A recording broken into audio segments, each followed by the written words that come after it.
good. I should be able to still screen share as I'm on the meeting as a panelist. Okay. So I should be fine online. All right, sir. We are running. We are live. All right. Everybody who's on, we are having some technical difficulties. We'll be starting the meeting in a few minutes.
Chief Dillon, if you can hear me, I am now connected in the meeting.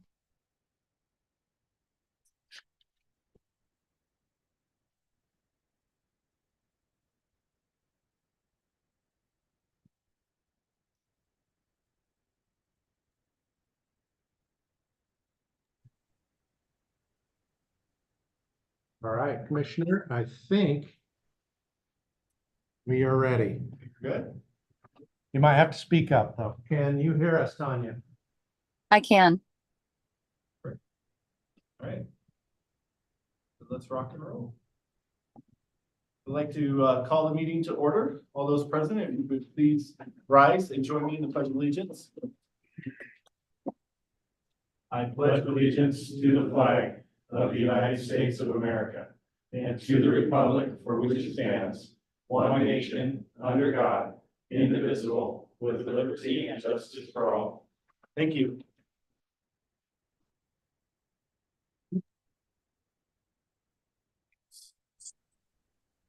Looking for a motion to approve the agenda for CP. So move. Second. Roll call vote, please.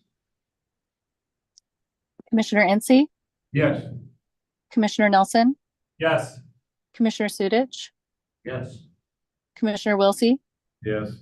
Chairman Urbina. Yes. Next up is commissioner absences. Any upcoming commissioner absences? Seeing none. I didn't see any communications. Is that correct, Tanya? That's correct. Okay. So next, looking for approval of the minutes of our April 9th meeting. So move. Second. Roll call vote, please. Could you please repeat who moved and seconded that motion? Kevin.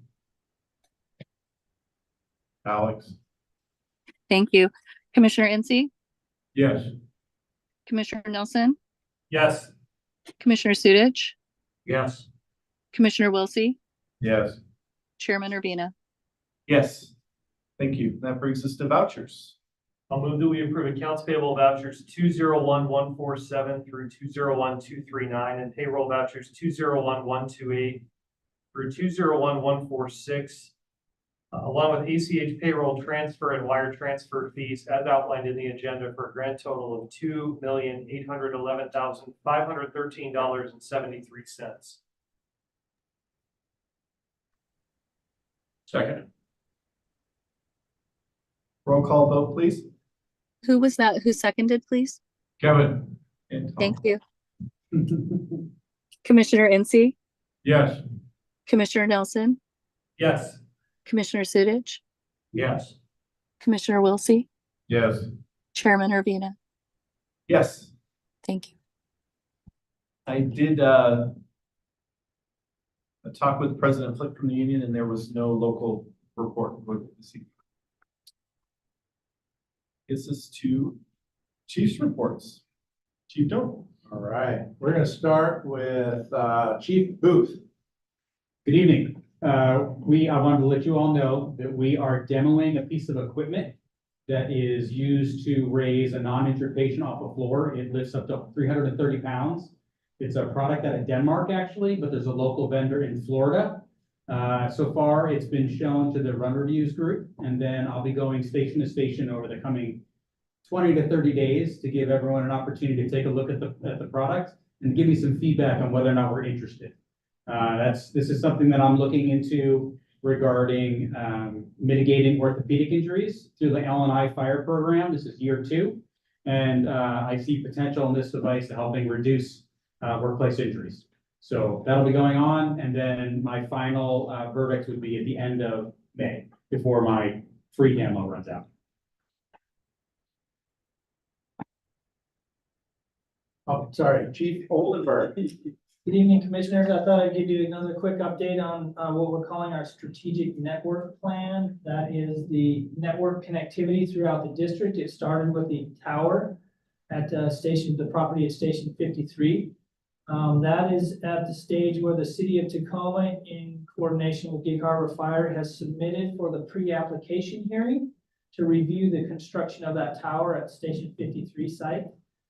So we're moving forward with that jointly with the city of Tacoma because we have a desire to put some antennas on that tower as well for our connectivity, and there's going to be direct backhaul to Pierce County as well, so that will be a benefit for us. When we talk about network planning across the district, we are again, we have the consultant Ben Ely with Cornock. He's been visited a number of times here. We're currently in discussions with at least 2, now it's 3 tower construction vendors that are interested in building possible infrastructure on our sites, not just our sites, but we're working with Penn Schools and Penn Light. So the 3 of us are talking about properties that we own, properties that we lease, locations that we all have access to where we might build infrastructure. So we're doing that cooperatively with the school district and the utilities. In conjunction with that, we're also upgrading our mobile capabilities for our vehicles. So we've ordered some new devices that we're going to be putting in our engines and our ambulances and the battalion chiefs that connect to multiple networks at the same time. Whatever is available at the location that you're at, it will take the bandwidth from all of those networks, couple it together, and so we can have internet connectivity almost across the entire district. The places that we don't currently have connectivity or won't have connectivity are the locations that will look at building infrastructure, covering those. They're called cellular rocks or the black holes where we can't get. We've identified a number of those places across the district. So we're moving forward with a lot of different options. The consultant is gathering data. They've done RF frequency propagation analysis across the district. And probably middle to the end of May, they're going to come back for a presentation for the fire chief And then ultimately, we'll bring it to the commission with a number of options, what we would like to do. Would we like to work with this company to do this company to do this, and it's kind of an ad hoc, taking all of the best parts of all of those options and figuring out what's best for Gig Harbor long term. And so we're super excited. I can tell you that Penn Schools and Penn Light are very excited as well. We have meetings coming up with them. We've met with them 2 or 3 times already.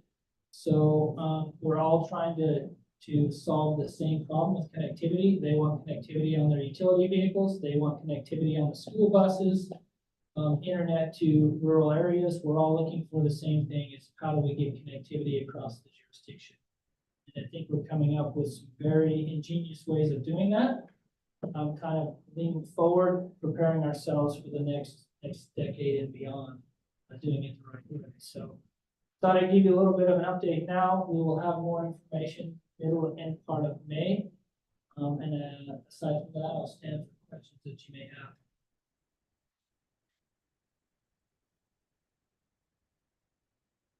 Right. Chief Meyer. Good evening. Just want to tell you about a fire that we responded to on Saturday night. Initially came in as a brush fire about 2,200 hours. And it turned out to be a detached garage next to a large single family house down on Point Bosdick. The initial arriving crews stopped the fire from extending into a large motorhome and the house. They made a great stop and protected the values at risk. And also, it not only started in a garage fire, but then there was also a chicken coop and other structures that were involved, and it did spread to the brush. And so the crews did a great job containing not only brush fire, but also protecting the houses, the values at risk. Adding to the complexity, there was no hydrants in the area, so we had to do water shuttles from Station 52. And then there was no injuries to our firefighters or civilians. And the crews did a great job and did good work trying to protect that house and that motorhome. There's nobody at home as the people were on vacation. So the crews did a great job on Saturday night. So if there's any questions at the end of my report. Lastly, when I think it was my first month here, Commissioner Sudich made a motion and the commissioners voted on me going to 2 deputy chiefs. 3 years later, I've got a plan to finally get to move that. So with Chief Black has announced his retirement in June. No, that's one packet.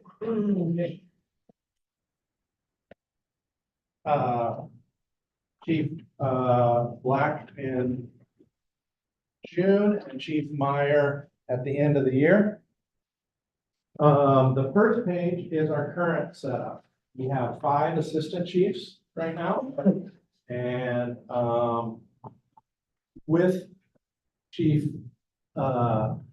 Black's retirement, I will temporarily appoint, and already have, Chief Peterson to Chief Booth, just because our long-term plan is to go down to 2 deputy chiefs. It will be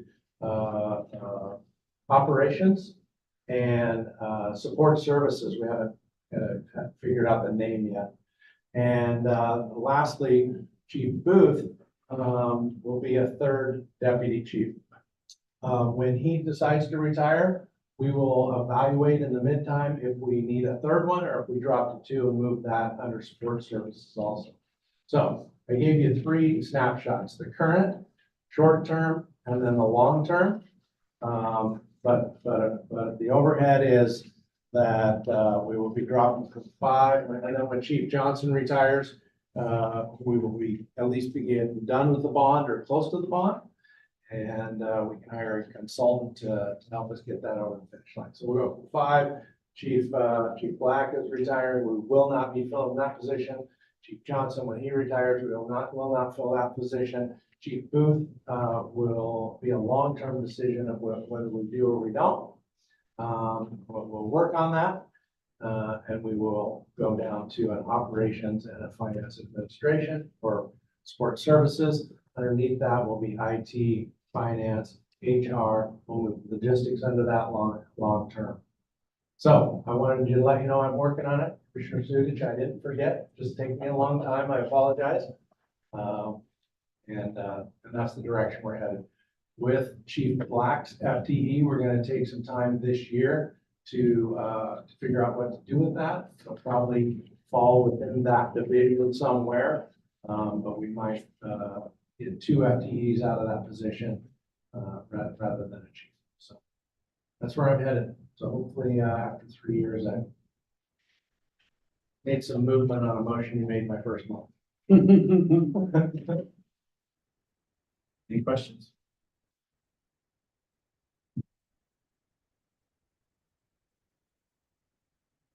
Anything else, Chief? Not the chiefs. All right, thank you. It's just the standing committee reports. Any committees? Okay. Financial report. Crystal. Okay, in tonight's packet, there are actually 4 financial reports. Starting on page 30. 30 is the December 2023 financial report. It does say draft only due to the fact that it is unaudited financial statements that will occur probably in the fall. Also in the packet is January, February, and March of 2024. I will find it in January and February. Those are really light for our revenue expenditures anyway. March, I did want to highlight our revenue is a little light. Some of that's to be expected from a property tax perspective, but I wanted to also highlight we're in the middle of transitioning vendors for our transport billing from EF Recovery to Systems Design West. And with that, there is a little bit of lag through the transition of all the insurance companies and the banking information. So I do anticipate seeing a lot of that catch up. Probably we'll see in April and May in terms of deposits. So that's the only variance I've noted from March's perspective on the financial report.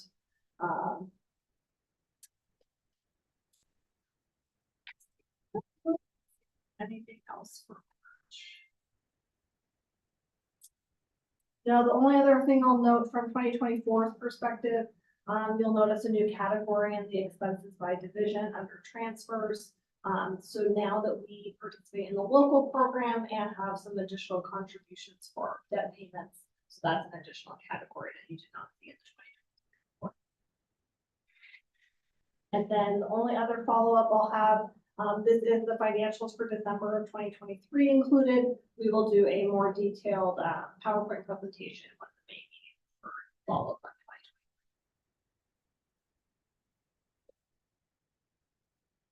2023. Unless anyone has any questions. Any questions? Thank you, Crystal.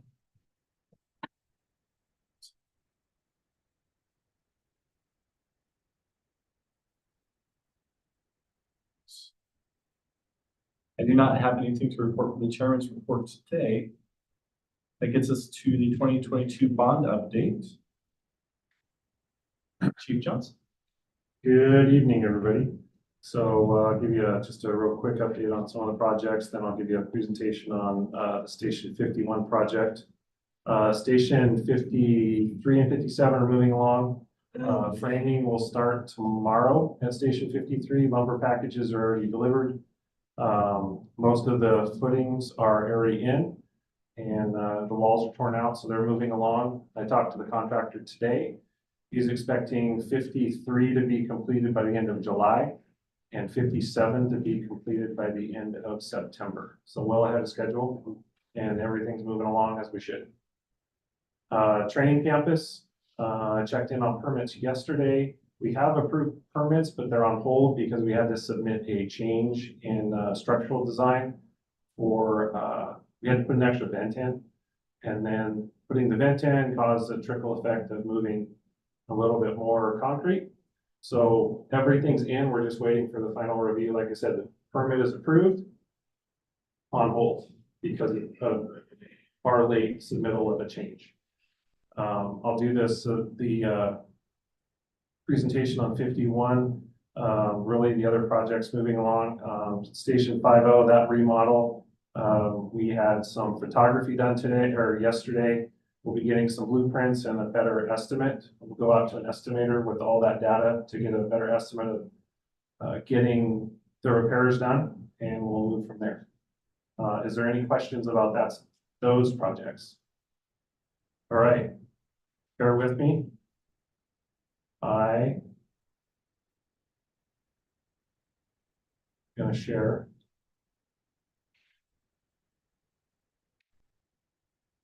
It came in your packets as well. There we go. So bring you up to speed, give you some updates on Station 51. Project's actually moving along quickly. I'll give you those things as we hit it. But just the Station 51 kind of schematic design update. Just a little bit of background.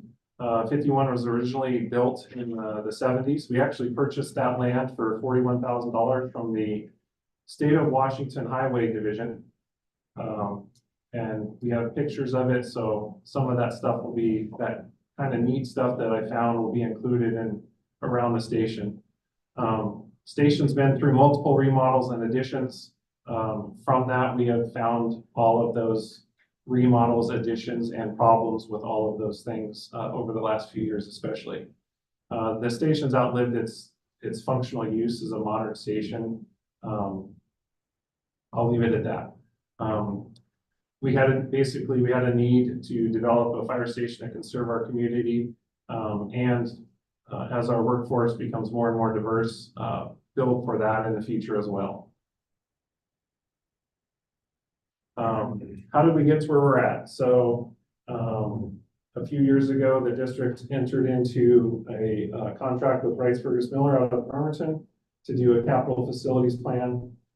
That plan came back to us, and obviously one of the recommendations was redo 51 and take it away and start over. So that's our plan right now. Station 51 is part of phase 1 of that whole capital facilities plan. We have not addressed phase 2 yet.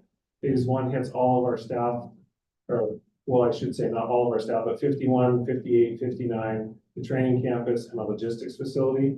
And then we'll see where we're at as we move forward.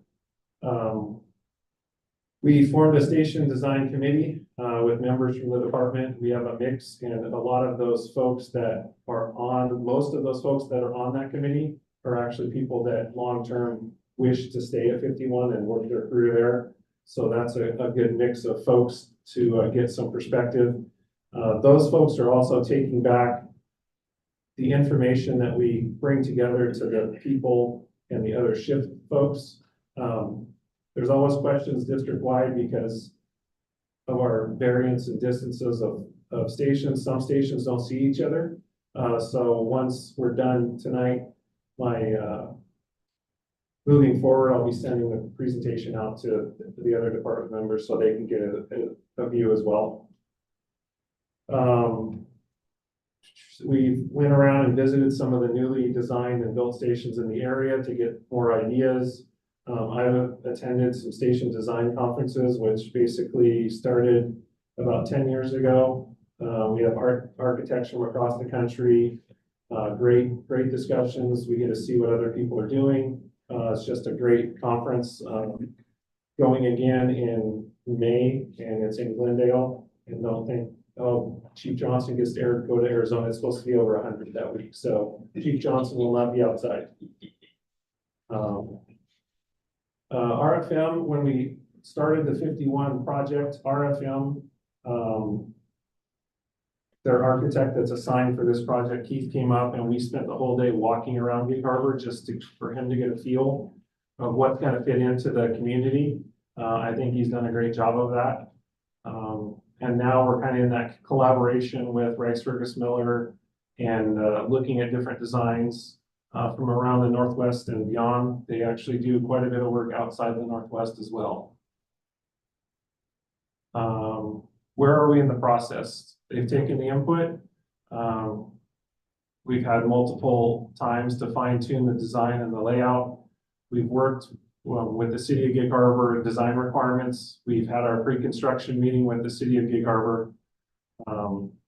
We have submitted for a conditional use permit. So basically, What that is here's all of our thoughts, here's our basic imaging, here's what we're looking to do, and we hand that all to the city, pay for the permits, and that will start a review period May 1st.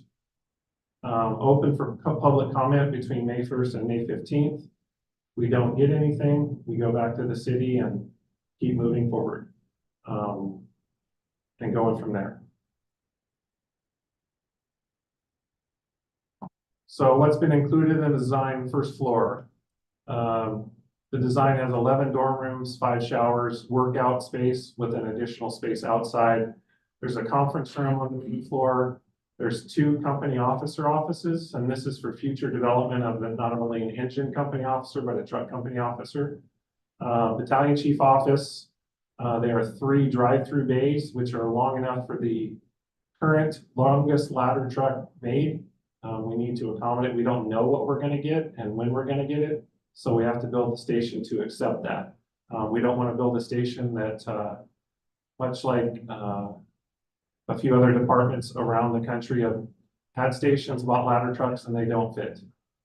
We don't want that to happen. There are 2 other small, I call them garage bays. They're smaller. They are back in, and those are mainly for the F-250 size, the BC rigs. In a pinch, we can fit other vehicles in there as well. Big thing for firefighter cancer awareness and cancer prevention is we have a full decontamination facility at the station and in it, with extractors, dryers, and then space to decon other stuff. Part of the new station design is actually specific bunker gear storage area. It's heated, negatively ventilated, and there's no windows. Sunlight degrades our gear. Currently, all of our gear is stored in lockers in the out bay that have windows. It does degrade over time and with sun. The other thing, EMS supply storage, and then there is some small additional storage in there as well. Additional storage and room for additional things as they come in the code. So station 51 is the first station that we're gonna have, and the first station in the area right now that will be built to a new energy code. So that's gonna drive some of our costs, and there's some stuff that you'll see in the upcoming slides that had to be included because of the change in energy code.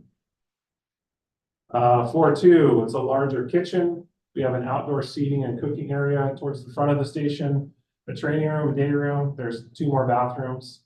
There's a wellness room upstairs, and then we have some additional outdoor relaxation wellness area on the back of the station. What you'll see is in stations currently being designed, a big thing is Chief Booth has done a great job of working on some of that health and wellness stuff, as we need spaces to get away from what we see every day. So we build those into the station now. And if any questions come up, please do not hesitate to stop me, because I will keep going. First slide basically is just the overview of the vicinity map, where it is. We all kind of know that. And then the bottom, hard to see up there, is the schematic drawing of how the station sits on the site. The blank area in the back is still the woods that are there. Didn't really want to dive into deforesting the site, because that was going to be a bigger battle than I think we wanted to take on right now.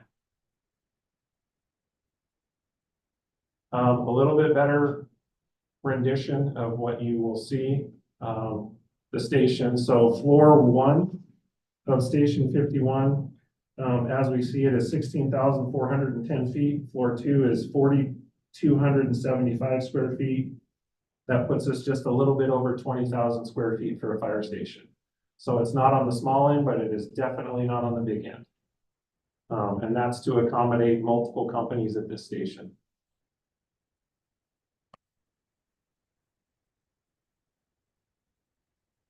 This slide threw in because it gives you a little bit more detail. As you can see, green is grass. So we have a little bit more grass. The grass area out front has went away. We won't be pulling along the front to back into the station. We will be driving around the station, coming in the back doors and driving through. It's safer for everybody. We'll leave it at that. Just safer for everybody, better on the rigs. and the apron with a long ladder truck in our future, potentially, that's not gonna back in any way it needed to pull through. One of the other things that's coming later in the presentation is one of the requirements because of the square footage size is we need a quote unquote pocket park or a area out front. And that's kind of that, I'll say kidney bean shaped thing. We have some more detail later on in the presentation for that. This is kind of the artsy drawing rendition of running it through a program, taking the blueprints and making it a little bit more realistic is what you see. There's obviously, as we move through the process, there are some changes. The big one, as you can see upstairs, and that's an outdoor cooking seating area. To the right of the bays, we're going to take that glass away and actually make a solid railing. We're not sure where we're going with logos, so I'm not sure that we want that logo up front. I'll be working with logistics and Chief Doan to see what we want to put the brand on the front of the station, what it's going to be. The far side underneath the kind of the log overhang is the big numbers 51 for the station. But this is the public view from the street that you'll see. Realize it's hard to see in some of these. I've done fly-through views, but the app bay has larger timbers in it because it's a design thing. The station, yes, sir. No, I just wanted to compliment Chief Johnson. I toured a couple of news stations, Lacey and South K. And I just wanted the board to know that everything on the outside, unless I'm mistaken, is either metal or composite. So to me, this is being constructed for a long, long term. We're not seeing cedar and all that. It's gonna rust over a few years.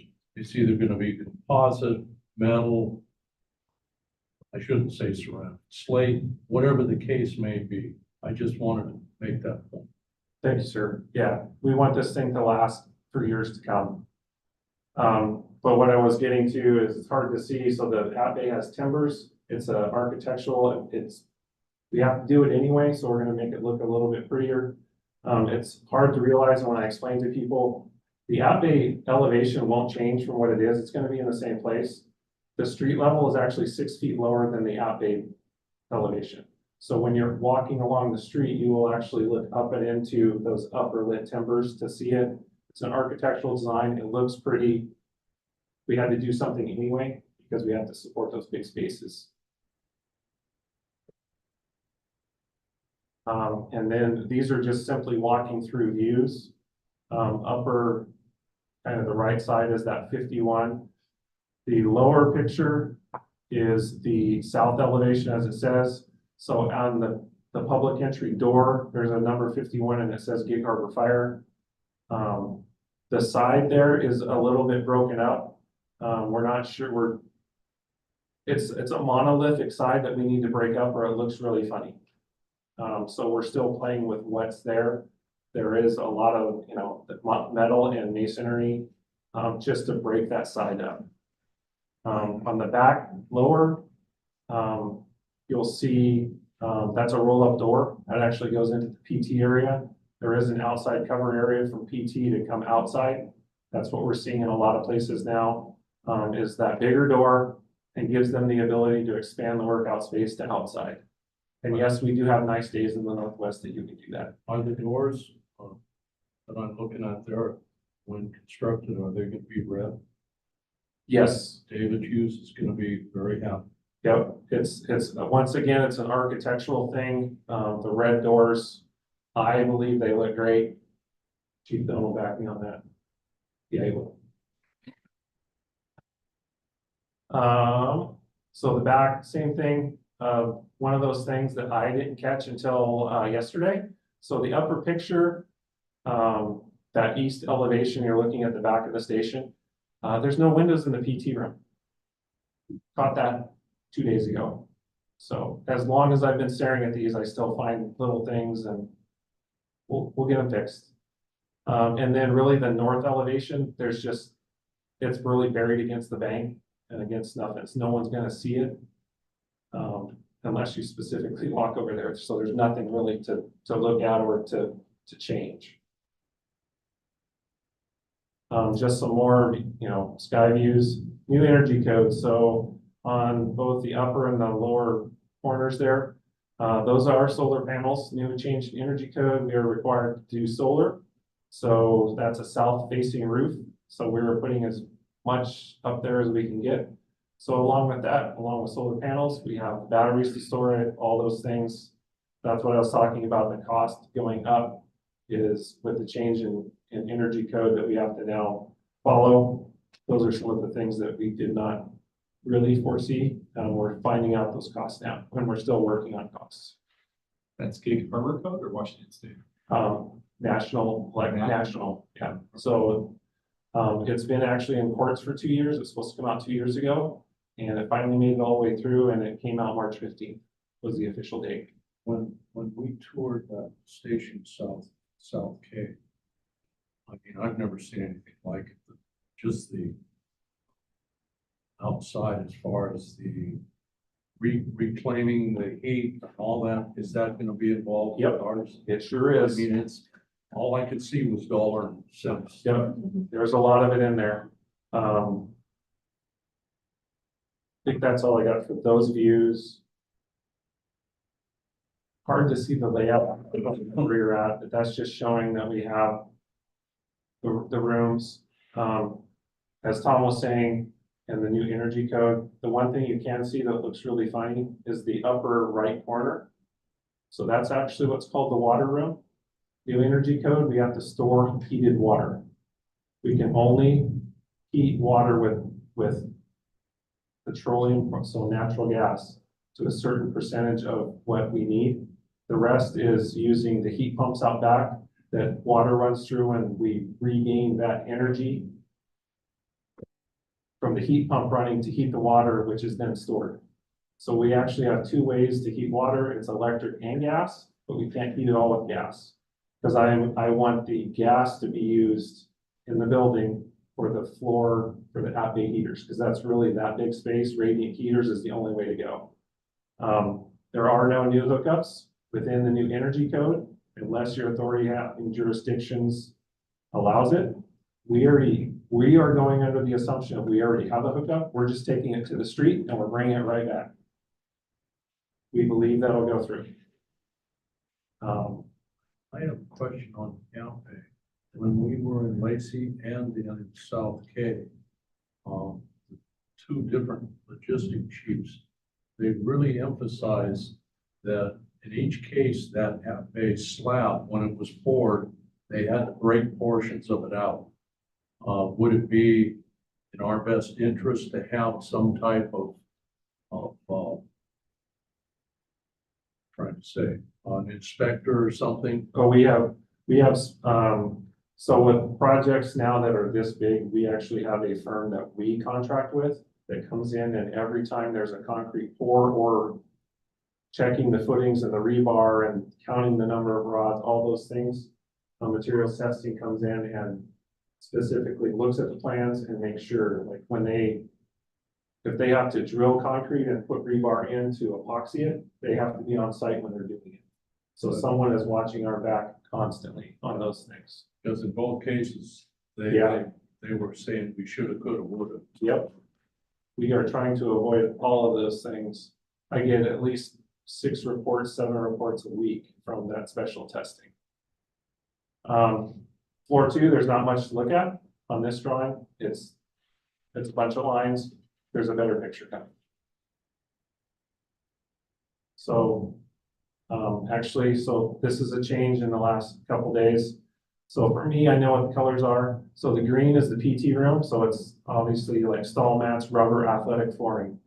The, I'll say pink was actually carpet squares. So it's went back to the guys and gals at the stations and the folks that are going to work at 51. Originally, those were carpet squares. We have now went to all polished and stained concrete on floor 1 in the living spaces. Just, it's easier to clean. We started that way. We made a little bit of drift. We're going to go back to all concrete. We've been to some stations that have it. We've been to stations that have it both ways. It just depends really on who you talk to. But with all concrete, it gets rid of, during COVID, we had all those carpets and things that we tried to get rid of. We're gonna do it now in our living spaces. You all radiant heat them? Nope, no radiant heat. If they're, each dorm room has to have its own control, and then there's zones within the building. But there's obviously they pour it on foam core and stuff to keep it. And then the out bay is just a trowel non-slip. Everything kind of north is a different concrete that's non-slip, so that we don't have to keep putting mats down. And then the light blue is tile, and those are the bathrooms. Floor 2, if you're gonna look at very much the same thing, we will most likely, on floor 2, we can't have concrete floors because of weight. It's a large surface concrete tile with no grout lines. If we wanted concrete, that's gonna change structural, which is gonna run the cost up because concrete just weighs a lot. And then we probably, most likely, 90% keeping carpet squares in the day room and the training room, and that's specifically just to kill the bounce of noise all around. When you're trying to instruct or when you're watching TV or something, you need something to absorb that sound bouncing around. But everywhere else upstairs, it's tile. There's some green squiggly lines there that you see. That's just the tile backsplash in the kitchen. Yes, sir. Just curious, since it's 2 stories, have you already have elevators? Yep. Elevator, so you see 2 stairwells, there's an elevator there, and then there's a fire pole. So the little pink room with the red lines around it, right next to that, literally that little tiny space is the room for the fire pole. And we have specific rules for fire poles.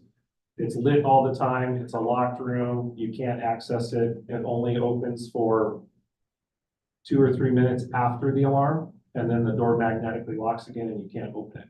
Actually still use fire poles? Oh, there's fire poles are going back in stations. Is that right? Yep. Wow. So we have a whole new code that addresses the pole in the station. Have to do all sorts of trainings. The guys know how to hold on to that right. Commissioner Sudich. That's the only thing. I think AC Johnson's done a terrific job on this design. He's spearheaded this and the chief quite well. And what I'm about to say, I've already ran by the chief, so I'm not surprising anybody, but I do, the only issue is that pole. And here's my issue. It would have been thinking 2000, 2004, there's a young fellow, relatively young man now. He was crippled then. He won his lawsuit for $12 million against the city of Seattle because of the fire. There was a separate incident that was $2 or $3 million lawsuit. At that time, L&I banned fire poles.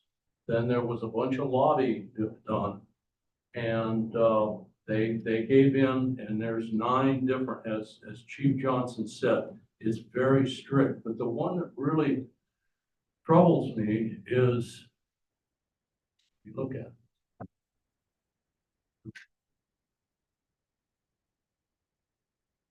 Proper sliding pole use will be included as part of the formal firefighter training program. And I guess my point is, and I don't have a problem with that pole, and I totally understand the history of the fire service. I get all that. But I look at it and think to myself, that's an accident waiting to happen. Because we've got spare, the left and right of that drawing is stairs. Now, I'm not sure what the distance between the stairs are. I'm gonna guess and say 40 or 50 feet. So is that fire pole really necessary? Understanding that this is a historic issue with the fire service. I get it. I'm worried, one, that the liability issue of somebody hopefully not was injured seriously.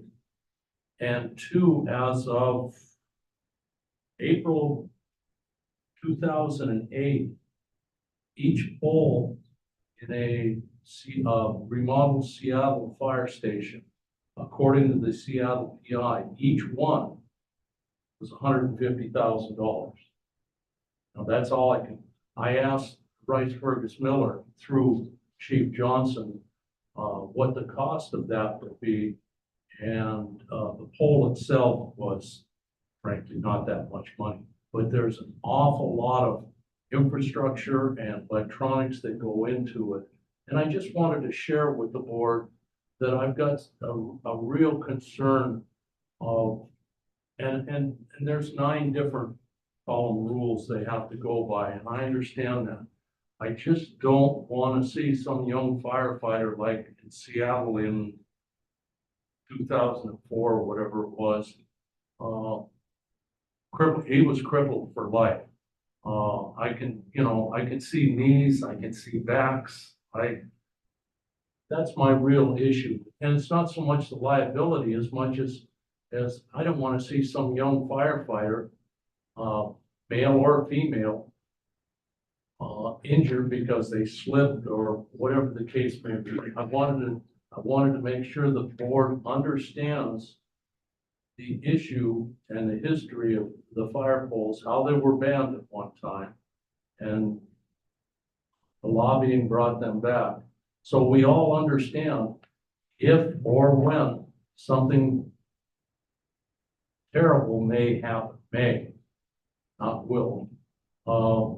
None of us can say, well, we didn't know. And that's the reason I want to educate all 5 of us. We know the risk involved with that fire. I really appreciate that, and Commissioner Sudich and I have talked about it, and I appreciate the firefighter safety aspect. And at the end of the day, the 5 of you will decide whether we do this or not. I'm solely to blame for the fire pole. It was not in until I got here, and I asked him to put it in. I worked in a firehouse with a 3-story fire pole most of my career. Way more injuries happened trying to hurry downstairs than ever happened in a fire pole. They're safe. We're going to follow all 9 of the L&I requirements, and will all be put in there.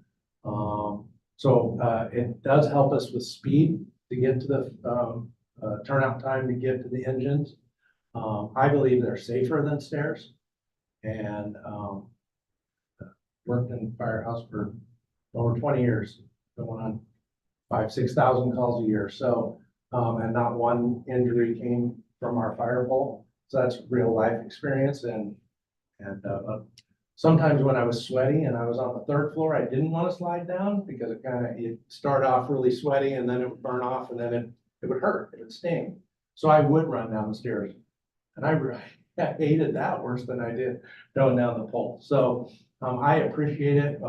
We'll just have to agree to disagree. I think it's safer. I think it's faster. I think it's worth it. But at the end of the day, I'm not willing to get sideways with the 5 of you. If you don't want the fire pole, we'll take it out.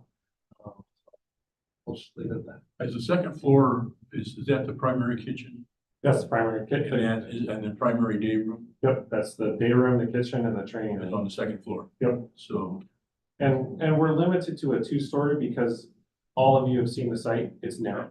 right, You I can't know, get I the was square just, footage. what I was just wondering is how often we'd have, people on the 2nd floor, and if those are there, we're gonna be up there quite often, so getting down quickly is a concern, so, yeah.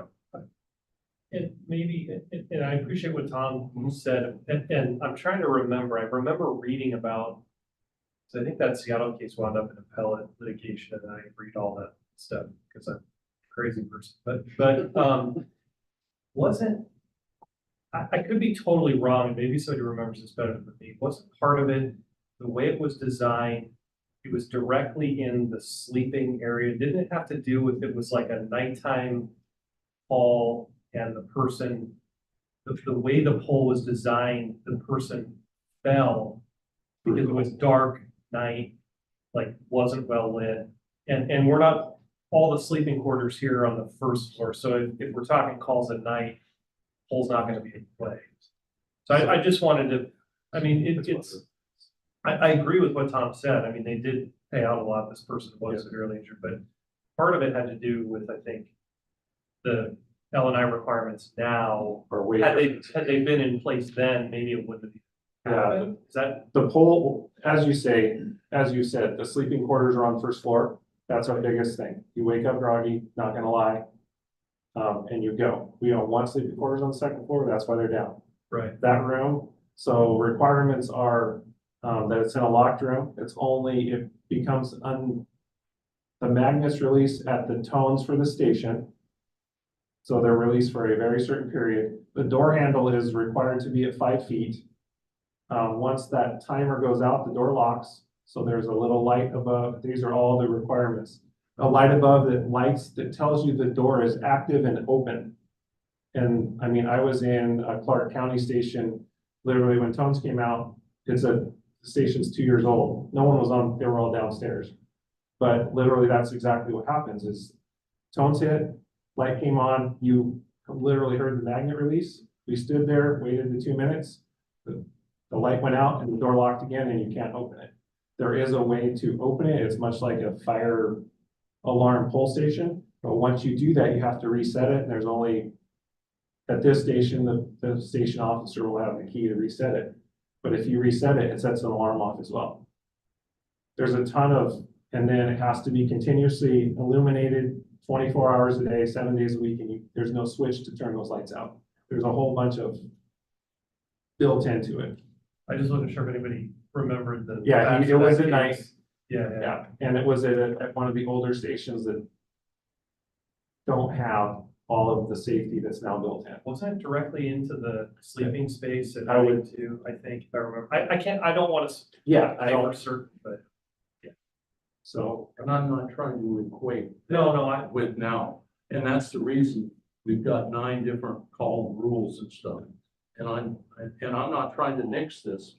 All I'm trying to say is I want the board to understand that, in my opinion only, that I can see a potential liability. We don't have all these rules with a flight of stairs. And the chief's absolutely right. People die. A friend of mine broke his back falling downstairs, no question about it. And I'm not trying to nix this. And I, maybe by saying the history of, but the fire service full of history, and I can accept that. I don't have a problem with that. I just wanted people to know what information I was able to dig out of the internet. Everybody knows the internet doesn't lie. and I want to be clear, Tom, I'm not saying you were equating what happened there to here, this design, any of that. I had this vague memory of that particular case, which could be completely wrong, but I just wanted to. It was somewhere around 2000. Yeah. I can't remember. I mean, I dug out some obscure stuff, but anyway, that's all. I just wanted to share that, so people know the issue with the poll, good and bad, and that's all. perfect. Any other questions? I just have a few more. Okay. Catches up. Pocket park out front. We're still working on design. These are strictly just, our architect Keith is very artsy. So he put a whole bunch of stuff together for us, pulled some stuff from other places. It's an opportunity to have something out front that people can go out and sit, reflect. It's also a requirement because of that 6-foot grade change between the street and the front doors is we have to have ADA access. So most is a 5% grade. So 5% grade up, it comes into that pocket area. They'll have to go across and then finish the 5% grade up to get to the front door. And that's our ADA access. So not only is it a requirement because of square footage, we actually need it for ADA access to get to the front door. So the next few slides are strictly just ideas. If you look at the picture on the right, that's an aerial view of the heart of the harbor, Gig Harbor. That's carried over to the basically what would be somewhat of a design in that pocket park. I threw out now I just totally lost it, the nautical compass. Compass Rose. Yeah, compass rose, thank you. As a thought too, and compass roses, believe it or not, there's a lot of them in fire stations, police stations, anywhere that there's any maritime history, there's a compass rose somewhere. So another thought. And this is another compass rose with a fire act. I mean, the ability to do anything is anything you can think of can be done. It's just a matter of what we want to do, realizing it's going to be permanent out front. Well, permanent in the fact that it will outlive all of us. How's that? Has there been any thought into, see, initially that piece of steel from 9/11? Yep. Originally, that was where the memorial was gonna be. Yep. However many years ago. Yeah. And then, it was done, nicely done, but still done inexpensively out front here. Has there been any thought about moving it in front of 51, where initially kind of envisioned that, so to speak? I haven't had any thoughts, to be very truthful, about moving it since it's here now on the headquarters and it's people know that it's here. Yeah. That's gonna be that would take away from it being here and the work that took place for that. I think it's in a good place here. Just a thought. I've met with the City Arts Commission to get artists, so I want to get local artists to do that plaza area, so the city's been helping us with that. And realize the city's been great for us, just to throw it out there. We, with the city codes and the city ordinances, there are a ton that we are getting variances for. One of them, the building had to be within 50 feet of the street, and the first pre-construction meeting, I said that can't happen. And we have a 70-foot ladder truck. The rear end's still gonna be in the out bay when it hits the street, and it can't turn at that point. They're totally understood. And there's a few other ones, but they're just submitted and we'll work through the process, and they've been great. So, any other questions, comments? It's great. Thank you. It's a committee. I just bring everybody together. Thank you, everybody. All right. Thank you, Chief Johnson. You bet. I don't see any old business. There is an item of new business, retiree medical program applications. Chief Johnson. In your packet, you have 2 requests for retiree medical program for Chief Meyer, Chief Black, which I support. So, take your approval.